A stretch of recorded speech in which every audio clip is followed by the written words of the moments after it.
Finland is quite far from America's Cup. Why the hell we are talking about America's Cup today? Good question. Well, it is the oldest sporting event. Well, it's the oldest trophy in sailing. It's the oldest trophy in international sports. You know, the first it all started back in 1851, and there is no other trophy and no other event which has survived for as long. Then you look at it, you know, thanks to the Americans, it was always in Newport for 132 years, and then the Aussies won, and it started going around. But how often do we Europeans have the chance to be at the America's Cup? Well, in the close to 180 years, this year it is the third time. So statistically, every 60 years you have the chance. It's that special. And if you look at it, it has an enormous effect on our sport as a whole. You know, the boats used to be incredibly beautiful. Now they are incredibly fast.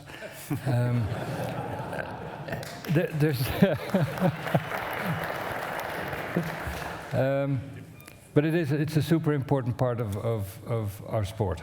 And our first speaker will be all about America's Cup, right? Absolutely.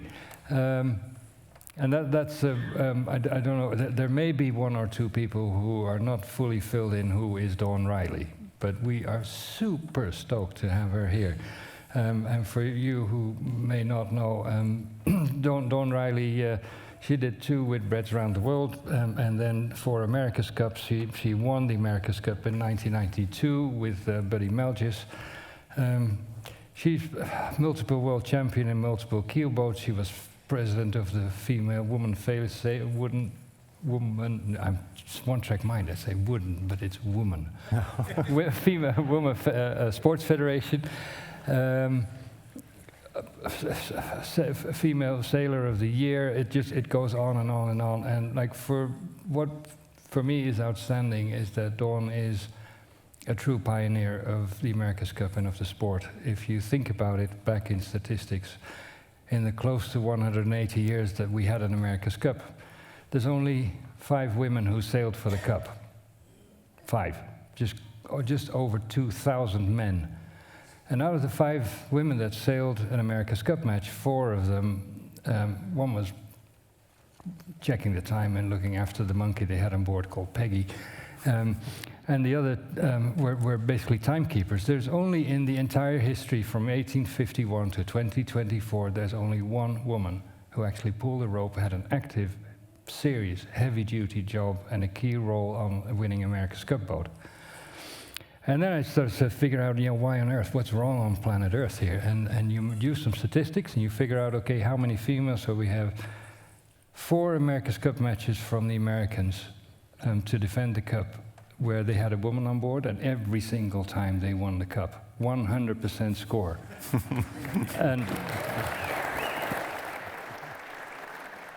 And it brings me to the opening question for Dawn Riley, and she's the only person on planet Earth who has, only woman on planet Earth who has sailed and won the America's Cup. So if that's the score, Dawn, why on earth do we need a woman's America's Cup?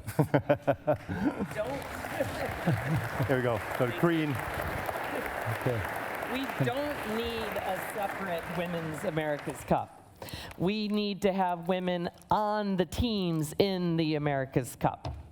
So also, I just want to point out that I'm not sure that that boat that was up there will ever be a classic boat.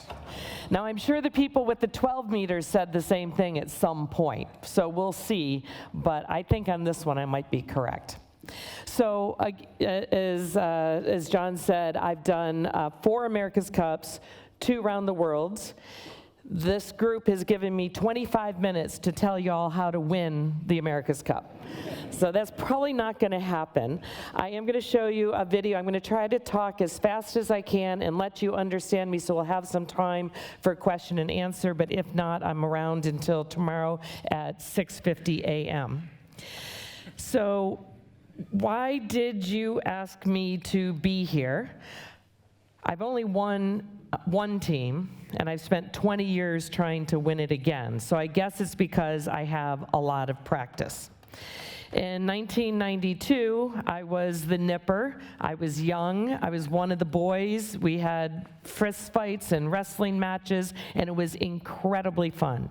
In 1995, I was the captain of the all-women's team. I wrote the business plan, the manifesto, we called it for that, and then I was on the team as the team captain. Just going to say that the men organized the women's team except for me. And that's the beginning of the problem, which brings us to the solution in the end. And then I put together my own team as the CEO in 2000 to do a mixed team in Auckland, New Zealand. And I'm going to get to that because that was absolutely the best combination, and we were giant killers. And then after a brief stint advising the French and being the general manager and sailing on the boat, not at the end, but in the warm-up with Arriva in 2007, I now run a place called Oak Cliff Sailing. So oak tree on a cliff, we have trainees that are called acorns, the little seeds that grow into saplings that then become mighty oaks. Well, I called them mighty oaks, and they said, can you please just call us graduates? So we have graduates, many of which are working with the professional teams out there.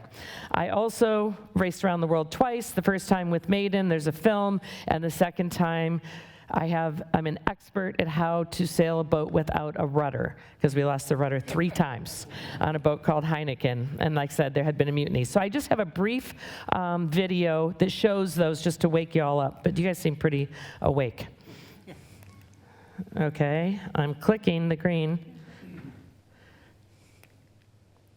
Can you guys click up there? Somebody speak Finnish?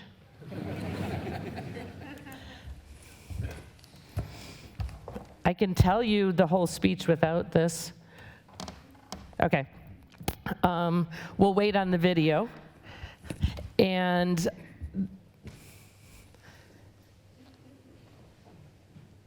yes? No?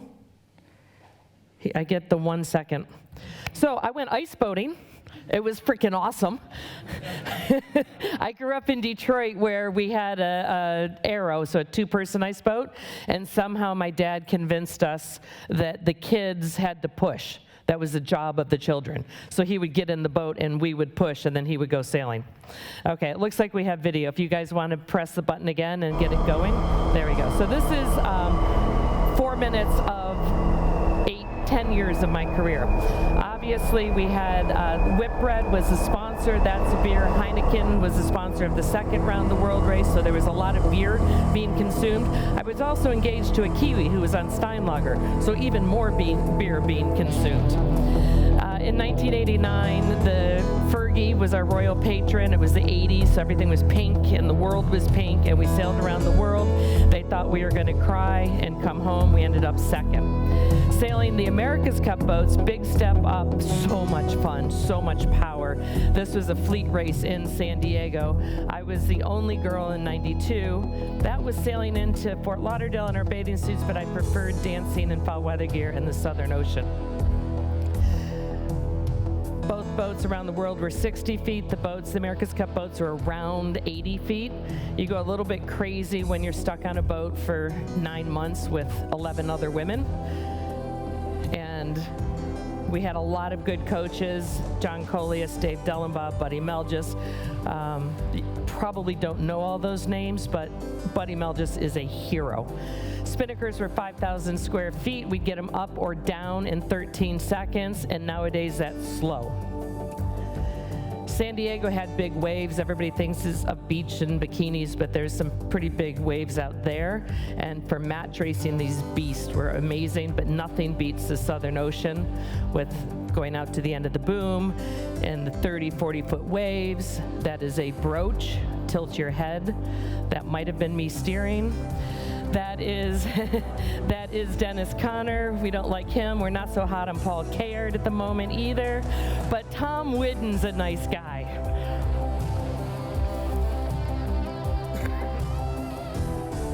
From the top of the mast, I think they were like 70 feet. That was a 30-foot wave.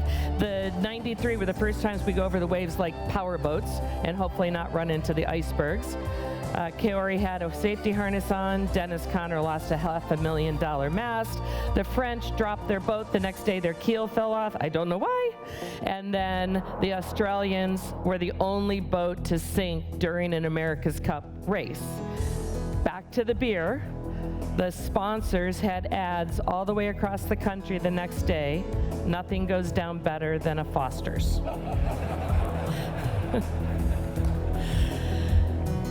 We were the women's team in front, and the New York Yacht Club painted their boat to look like a woman, but they were behind us until the very end. We did not hike with our ankles crossed. That was for a Yoplait photo shoot. Both boats on the Whipwreck again were 60 feet, and they say that you go downwind all the way around the world, and they lie. There was a fair amount of upwind sailing. Those were high-tech graphics in the 90s. Minnie Mouse.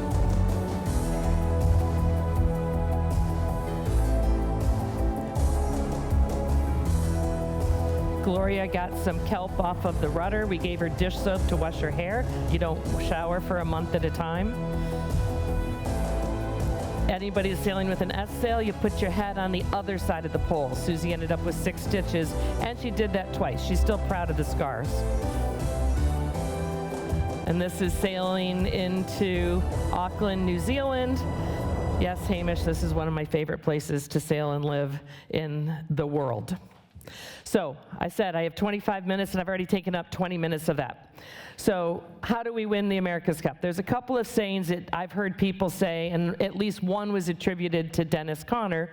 And he said, I wake up every morning thinking, how is somebody trying to screw me, and how am I trying to screw them? So it is a morning to sleep mission to try to figure out how to be competitive in this game. It is all consuming. There is another very wise person that I don't know who said it, but the America's Cup is a very long series of meetings interrupted by the occasional sailboat race. That is very true. Because unlike most sailing events, this is the equivalent of a startup. So you are going to market in a very competitive market. So you have 6 to 8 to 10 teams trying to do exactly the same thing. The clock starts when the protocol comes out and the design comes out. You have your very small team of designers, a couple of key people, not always your superstar, rock star, Paul Caird type name, but some really smart sailors and a successful team, a really smart design team. You have to get money, so you need a little bit of seed money, and you need a good story, a good mission. So what is your mission? In the teams that I was in, women was obviously a part of that, but that was not all of it. When you start to get your money and you get your team together, then you have to have meetings, and you have to brainstorm, and you have to change your mind and open your mind and come up with any possible solution. You have to be innovative, and you have to be secret. It's an advantage to be, not me, but a cute female on a team with guys on all the other teams. Because there is something called sleeping with the enemy, and you can get information from the other teams. So then, eventually, you're moving forward. You've got your idea, your marketing, your design. Then you start building your team. You start adding more sailors. You start training. And then all of a sudden, everybody who's put together a team, boom, time to go racing. So you have a finite end. It's one of the most amazing things that I've been a part of, more than the Round the World race, because all the way up until the racing, and then sometimes in between the rounds, you are able to continue to innovate. We should change the bulb tonight. Oh yeah, let's take that 30,000-pound hunk of lead off and put another one on. Not a problem. So when I talk about the mission, what was unique? In the different teams, there were different things. Obviously, on the women's team, that was the thing. We were America Cube, the women's team. In Bill Koch, when we won, it was really about the technology because it was the beginning of a cycle, so we could do anything. We bought one boat from the French, we copied a boat from the Italians, and we screwed that one up. So then we had to build 3 more boats. So we had 5 boats in our stable, which is insane, because you put those in and out every single night, the ones that you're sailing. And we had this horrible song, Teamwork, Technology, Talent and Technology, which I cannot sing, and you're lucky, because it's a horrible song that sticks in your head. But those were the 2 things. With America True, which was the co-ed team, we were knowing that we were going to be the underdog. We knew that we were going to do a mixed team, and all we did to make it mixed was say, let's consciously say, are we saying yes or no because they are male or female? Because you can't do blind hiring because we know each other, right? And we were able to pull together a really unique team. And one of the most unique things we did was we hired Phil Keiko as our designer. Phil Keiko was one of the lead designers on the boat that sank. And then we hired him. He was our design team lead and designer. And the day that I walked in and said with the marketing team, look, we have the graphics for the new boat, and it was yellow, he almost started crying. He's like, a yellow submarine? Really? I was like, Phil, it's okay, it's okay. And I would get the question from sponsors, why did you hire that person? Or from other teams. I said, because I know Phil, I've known Phil from the 90s, and I know that he woke up every single night, 2 or 3 times a night, his wife confirmed it, to think about how to make a boat that was stronger, faster, and lighter. So he was obsessed with it, and that boat was one of the 2 boats in my life that I've stepped on the first day of sailing. I just went, oh, yes, this boat is fast. It just had a different movement about it. It felt solid. It was just slicing through the water. Of course, he was still nervous, so it took him a while before he figured it out. But we were able to go into that campaign being the giant killers. We ended up winning the last race of the round robins to qualify for the semifinals with 1 day to spare. We didn't have to race our last race. Granted, we were racing against the Japanese that John Cutler used to work for and Peter Gilmore, and there was 3 holes in our boat, but we won the protests. So we ended up winning and going into the semifinals.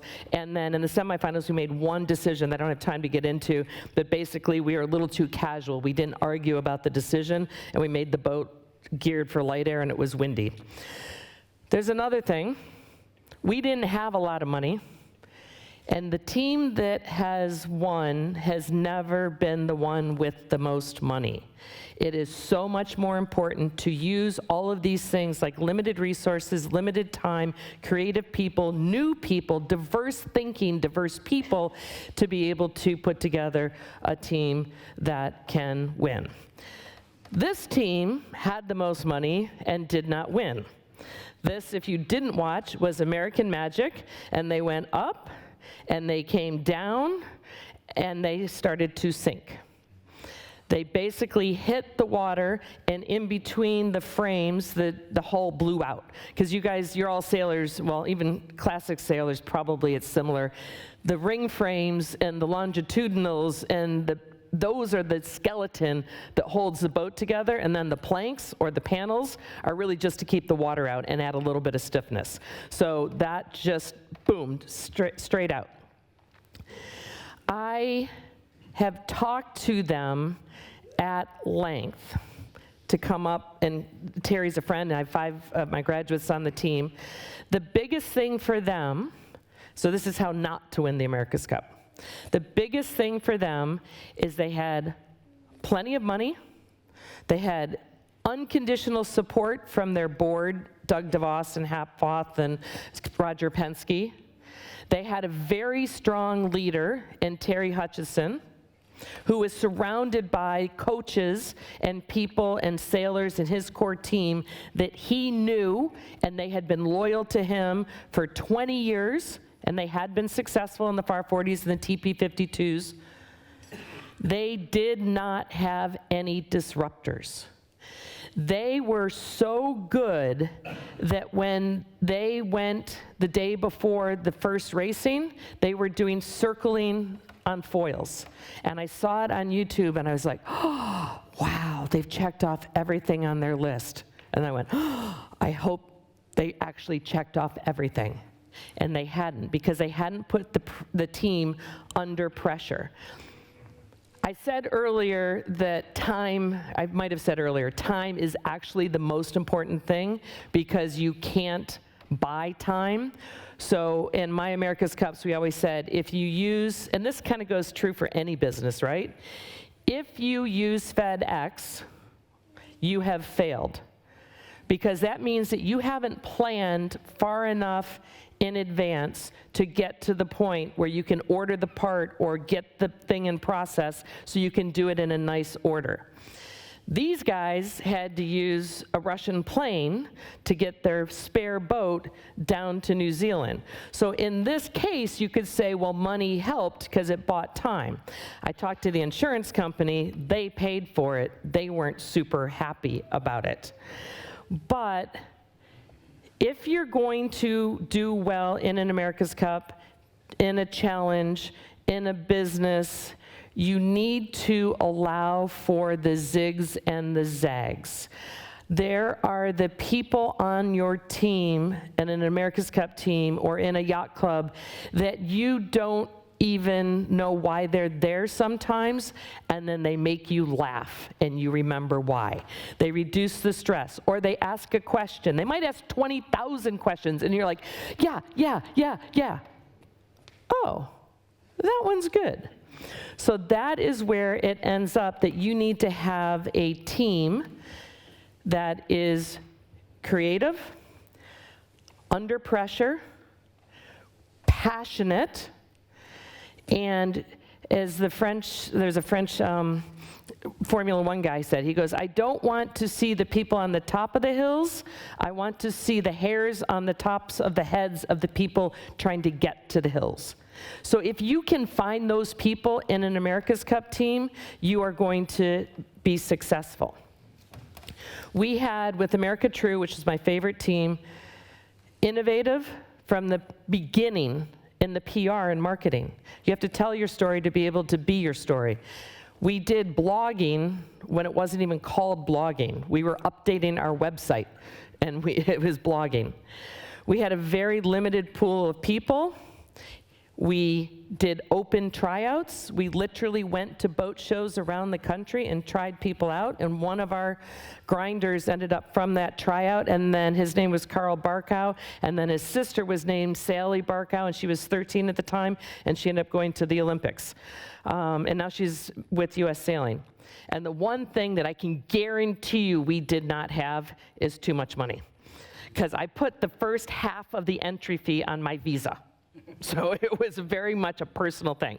The other thing is that we had every single person be part of our team. Wet sanding was literally a full team effort. And none of the other teams did it quite as well as we did. Like if there was a volunteer on site, we're like, here's a Tyvek suit, this is sandpaper, help us wet sand. We also, in these days, we were doing two-boat testing, which they don't do nowadays, and you'd go out, because the computers have gotten so good, sometimes you wonder if they need to do two-boat testing. But anyway, we go out, so you have 2 teams of 17, which is a lot of people. Most people would have 50 people on their sailing team. We had 20. So how did we end up doing two-boat testing? The photographer, the bookkeeper, the PR person would rotate in, generally on mid-bow or in grinding, which made it really hilarious when we had a 5'2" photographer, female, at the bar talking to these monstrosities going, yeah, I'm a grinder too. So she might have gotten a few dates that way. Again, Phil built a boat that did not break. The conditions in New Zealand, actually maybe American Magic should have watched the footage from 2000, because the conditions in New Zealand, there's one race that I came in, I'm digressing from my speech, but basically we made a rule, all of us together, all of the challengers, and we said that we will not race when the wind is over, I think it was 23 knots, for a sustained period of 5 minutes. The problem was the anemometer was on the top of the race committee boat that was doing this.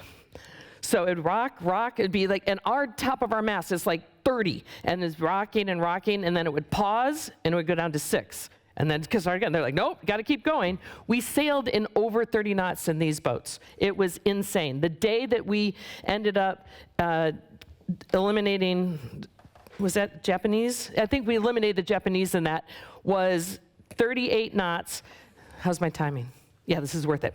So it's 30, over 30 knots, and we're in the starting sequence, and we're doing, you guys are all match racers, so I love this in Scandinavia. So we're doing a circle, and the Japanese, Peter Gilmore, Hollywood it, and say that we didn't get around. So we have a penalty. And we know that this is a super important race, on top of the fact that Peter Gilmore had kicked John Cutler off on the previous team. So there was a personal grudge going on. So then you're doing the pre-start, and then the Japanese are early at the boat, and they'd come down, and John sees the opportunity to come in between the boat and the other competitor. And the Japanese go head to wind to try to shut the door. And I'm looking up and I'm screaming, $500,000, $500,000. As our masts touch, our wind instruments go down the mainsail of a Japanese boat. And I didn't know the Japanese knew this. And they're screaming at us. And so then we got the second penalty. So we had to do the penalty. And when it's 30 knots, have you tried to jibe an IACC boat? Even an 8 meter in 30 knots. Try to jibe it quickly. So we go down, we sail like, it felt like a mile past the start line before we could go back up. We get up, but all we did is mentally piss off Peter Gilmore. So we would put our boat on his hip, where he couldn't see us without turning around. Because we knew, I'm sorry if anybody likes Peter, we knew that he didn't trust his team, and he kept looking over his shoulder. And then he would tack, and we would tack, and we just kept positioning ourselves, and we ended up at the second top mark. We got a piece of him, and then we had a luffing match, so we offset the second penalty. Then we got a little aggressive because he was still ahead of us, and then we got a penalty. And then he came at us again, and we were luffing him. We were in front of him, we were luffing him, and the rule where you have to give one opportunity for the spinnaker to be taken down was new, and he was trying to use that as an offensive tool, like throwing his spinnaker on us because he knew we were going to be in front of him, and instead they threw their spinnaker in the water. So then we just sailed by, and we ended up winning that race. That was awesome. I want the video of that. So, anyway, so the point was, those kinds of teams that just work together are insanely powerful, and that is what I'm trying to capture and take forward with what I'm doing with America True. When we finally were eliminated, we had an insane party. We flew this spinnaker on the way in to thank all of the people who were, I've got 1 minute, damn it. All the people who were helping us throughout the program, and we had community sailing programs that we had set up. Over 28 clubs and 30 programs are still going on with us, and now those graduates are coming to a place called Oak Cliff Sailing, where we, and I'm going to talk about that later, where we race with young, diverse teams on boats like a 12 meter, on boats like OC-86, on Swedish Match 40s, Pelle Pettersson, and we are able to connect the dots from yacht clubs to community sailing, from the inner cities into the beautiful, courageous 12 meter. The final thing, because I have red here telling me I'm over, so I want to point out one thing, the question that you started with, do we need a Women's America's Cup? No, we do not. And there's two people on this screen in particular. Sarah Stone is a graduate of mine, and she is phenomenal. She's a boat captain for quantum racing, TP52s in America and in Europe. And Anna Weiss, who was supposed to be sailing with Sail GP, but if you didn't watch, the Dolphins canceled the racing. And she's the first female that's going to be a grinder on Sail GP. Those two in particular should be on the real team, not the women and children's team. Now, I do know that there is a place for the women and children's teams, but not with American Magic. Those two women should be up and the other one should be training. Oh, I'm only 1 minute over. Thank you very much.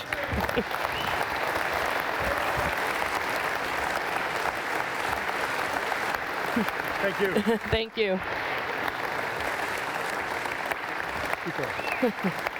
Thank you. As a thank you, we would love to give you Tapani Koskela's great story about the classic boats and especially the Ture Holm, and of course the Esther, which is the great story of from the Sweden. So thank you. Thank you so much. Hey. Thank you. No, Hamish.